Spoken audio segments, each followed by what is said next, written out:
अस्सलाम वालेकुम students, once again class 10 mathematics के साथ। और आज का जो टॉपिक है वो है symmetric functions of the roots of a quadratic equation.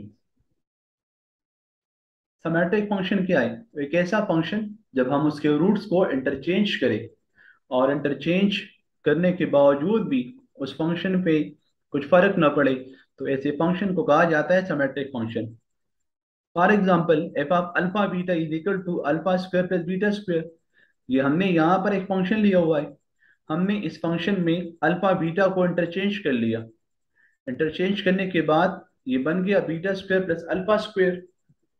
और beta square plus alpha square बराबर ही alpha square plus beta square के बराबर है bye commutative property.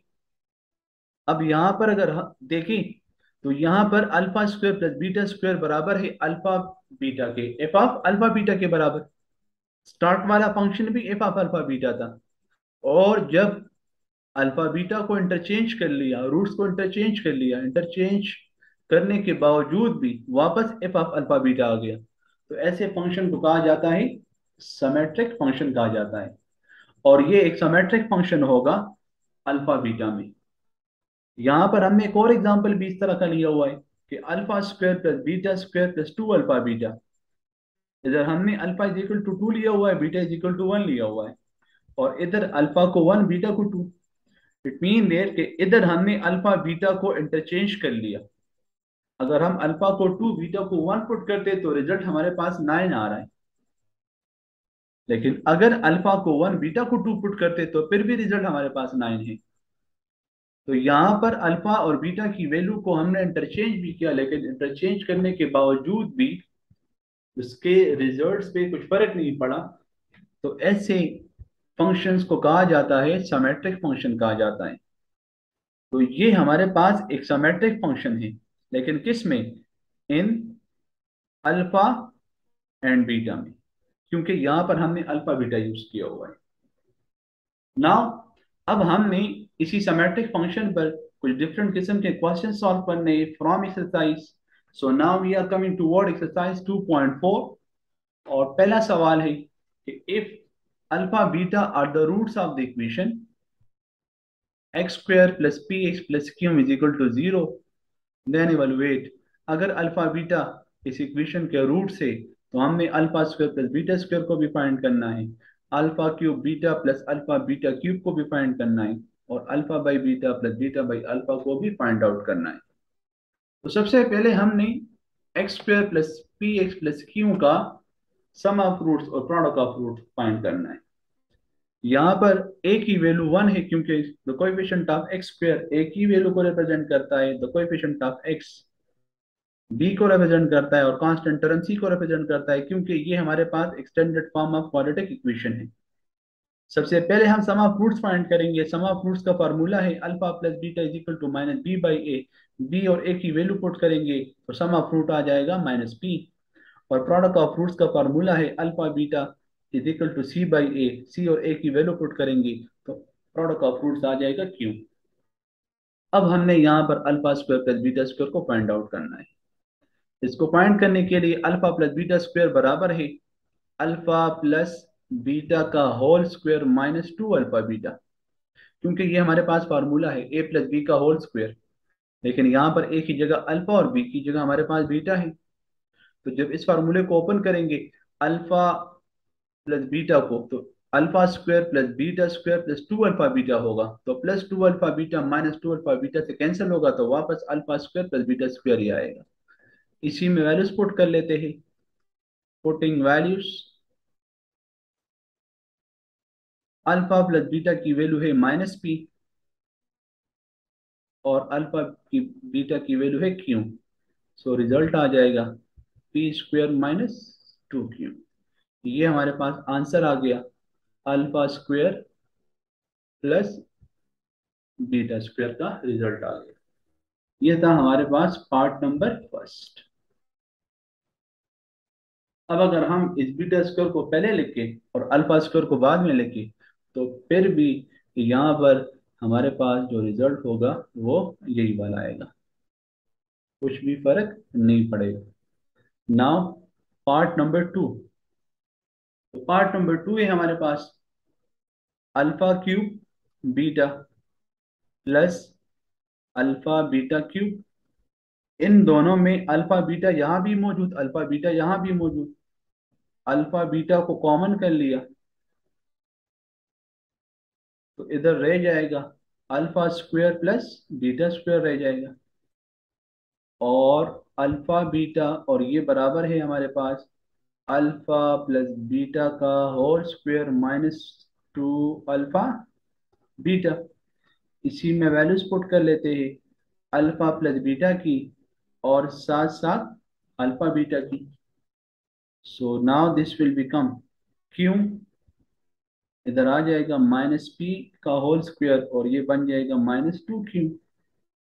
Alpha cube beta plus alpha beta cube is equal to, ये हो जाएगा Q और ये माइनस पी का होल स्क्वायर। तो जब माइनस पी को हम दो दफा मल्टीप्लाई करेंगे तो ये बन जाएगा पी स्क्वायर और माइनस टू क्यू। तो ये था हमारे पास अल्फा क्यूब बीटा और प्लस अल्फा बीटा क्यूब। तो सेकंड पार्ट भी हमने सॉल्व कर लिया। अब हम आ जाते हैं पार्ट नंबर थर्ड की तरफ। पार्ट नंबर थर्ड है इसी क्वेश्चन का, वो है alpha by beta. Part number third, alpha by beta plus beta by alpha. LCM लेंगे, एलसीएम इसका होगा अल्फा बीटा और ये इधर मल्टीप्लाई होगा तो ये बन जाएगा अल्फा स्क्वायर और बीटा यहाँ मल्टीप्लाई होगा तो ये बन जाएगा बीटा स्क्वायर। अब यहाँ पर alpha square plus beta square की जगह हम लगा देते हैं अल्फा प्लस बीटा का whole square minus two alpha beta divided by alpha beta. और इधर भी वैल्यूज पुट कर लेते हैं, putting values alpha plus beta की और अल्फा बीटा की। तो जब हम यहाँ पर अल्फा प्लस बीटा पुट करेंगे वो वैल्यू ऑलरेडी हम फाइंड कर चुके हैं, वो है माइनस पी और ये क्यू है और यहाँ भी आ जाएगा क्यू। तो रिजल्ट बन जाएगा माइनस पी को दो दफा मल्टीप्लाई करेंगे तो प्लस हो जाएगा minus two Q divided by Q. तो ये रिजल्ट आ गया हमारे पास अल्फा बाई बीटा और प्लस बीटा बाई अल्फा की। तो हमने एक्सरसाइज 2.4 के पहले क्वेश्चन को सॉल्व कर लिया और सॉल्व सिमेट्रिक फंक्शन के लिए किया, जैसे हमने सिमेट्रिक फंक्शन को डिफाइन किया। अब मैं यहाँ पर आप लोगों को ये फार्मूला थोड़ा सा एक्सप्लेन कर लेता हूँ। हमारे पास जो फार्मूला है वो है ए प्लस बी का whole square is equal to A square plus B square plus two A B. इस फार्मूले में ए की जगह अल्फा लगा ले और बी की जगह बीटा लगा ले तो ये बन जाएगा अल्फा प्लस बीटा का whole square is equal to alpha square plus beta square plus two alpha beta. और ये अल्फा बीटा दोनों साइड से सब्ट्रैक्ट करेंगे तो अल्फा प्लस बीटा का whole square minus two alpha beta is equal to, ये बन जाएगा alpha square plus beta square. देखिए हमने alpha square plus beta square की जगह जो वैल्यू पुट की थी अल्फा प्लस बीटा का whole square minus two alpha beta, उसको हमने यहाँ पर सॉल्व भी कर लिया कि कैसे हमारे पास alpha plus beta, alpha square plus beta square इसके बराबर है। और जैसे मैंने आप लोगों को पार्ट नंबर 2 का बताया जिसमें हमने alpha square plus beta square find किया, मैंने आप लोगों को बताया कि आप लोग इस बीटा स्क्वायर को रिप्लेस करो, चेंज करो तो ये बन जाएगा। अब अगर हम यहाँ पर ये फार्मूला ओपन करना चाहें तो ये फार्मूला हमारे पास बराबर है बीटा प्लस अल्फा का होल स्क्वायर और माइनस टू बीटा अल्फा। इसको हम थोड़ा रीअरेंज कर लेते हैं, अल्फा प्लस बीटा का होल स्क्वायर इसको हम ऐसे भी लिखवा सकते हैं और ये बन जाएगा टू अल्फा बीटा। तो यहाँ पर माइनस पी स्क्वायर बन जाएगा का होल स्क्वायर और माइनस टू क्यू, तो ये बनेगा P square minus two Q.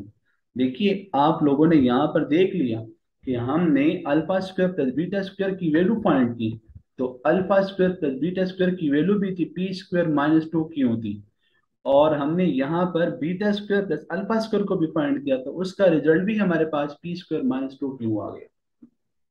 तो हमने यहाँ पर रूट्स को इंटरचेंज भी कर लिया, लेकिन इंटरचेंज करने के बावजूद भी रिजल्ट पे कुछ फर्क नहीं पड़ा। तो ऐसे फंक्शंस को कहा जाता है सिमेट्रिक फंक्शन। ओके स्टूडेंट्स, इंशाल्लाह अगले लेक्चर में हमने इसी एक्सरसाइज को ही कंटिन्यू करना है। तब तक के लिए अल्लाह हाफिज।